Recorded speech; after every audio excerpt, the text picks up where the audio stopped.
আলোচনা তো যা ওপেন বলে দিয়েছেন মুখ্যমন্ত্রী, বেনিফিশিয়ারিদের হাতে বিভিন্ন এমএলএ এমপি যারা ডায়াসে ছিলেন সবাইকে দিয়েই বেনিফিশিয়ারিদের হাতে বিভিন্ন তাদের যে সমস্ত প্রকল্পে সেটা তুলে দেওয়া হয়েছে। পরে 5 মিনিটের একটা আলোচনা করেছেন। ওনার একটাই বার্তা যে মুর্শিদাবাদের জেলায় দল অনেক শক্তিশালী আছে, কিন্তু কাউকে কোনো গ্রুপবাজি করা যাবে না। দল ঐক্যভাবে দলের সবাইকে মিলে কাজ করতে হবে।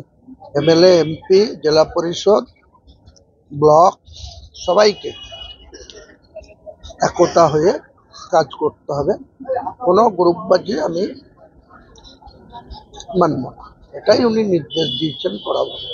আপনার কানাঘুষো শোনা যাচ্ছিল যে আপনাকে কোনো একটা প্রশাসনিক পদে আনা হতে পারে, সেরকম কি কোনো আলোচনা হয়েছে? না না, এই ধরনের কোনো আলোচনা এখানে কোনো অবকাশই নেই। ওটা তো সম্পূর্ণ মুখ্যমন্ত্রীর বিষয়। উনি কোথায় কি করবেন, কাকে করবেন, সেটা তো সম্পূর্ণ মুখ্যমন্ত্রীর এখতিয়ার।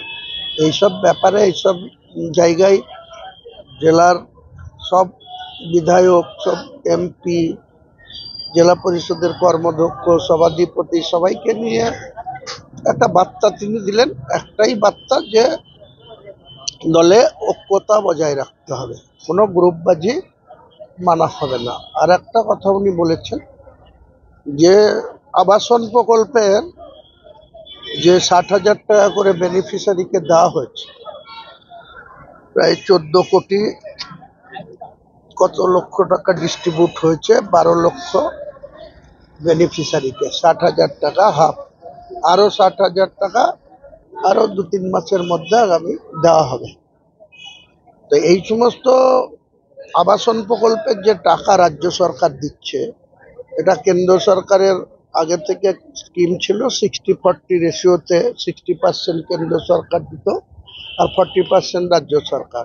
কিন্তু এখন গত 3 বছর ধরে কেন্দ্র সরকার শুধু ইনকোয়ারির নামে ভণ্ডামি করছে, টাকা দেয় না। এবং এখানকার বিজেপির নেতারা কেন্দ্র সরকারকে সাধারণ মানুষের এই বাড়ি প্রকল্পের টাকা দিতে নিষেধ করছেন। সেটা শুনে কেন্দ্র সরকারে যারা আছে তারা টাকা দিচ্ছেন না। এবার আমাদের দিদি 12 লক্ষ দিয়েছে, আরো 16 লক্ষ আগামী বিধানসভার আগে পর্যন্ত 2025 এবং 26 মিলে আরো 16 লক্ষ ঘরের টাকা দেবেন।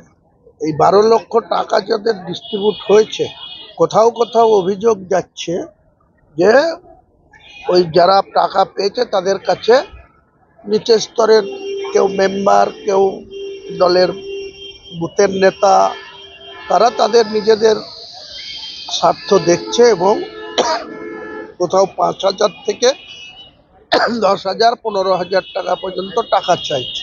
তাদেরকে এরকম হুমকি দেখানো হচ্ছে যে যদি আমাদের টাকা না দেওয়া হয় তাহলে সেকেন্ড কিস্তি অর্থাৎ ফাইনাল কিস্তি আরো যে 60,000 সেটা পেতে অসুবিধা হবে।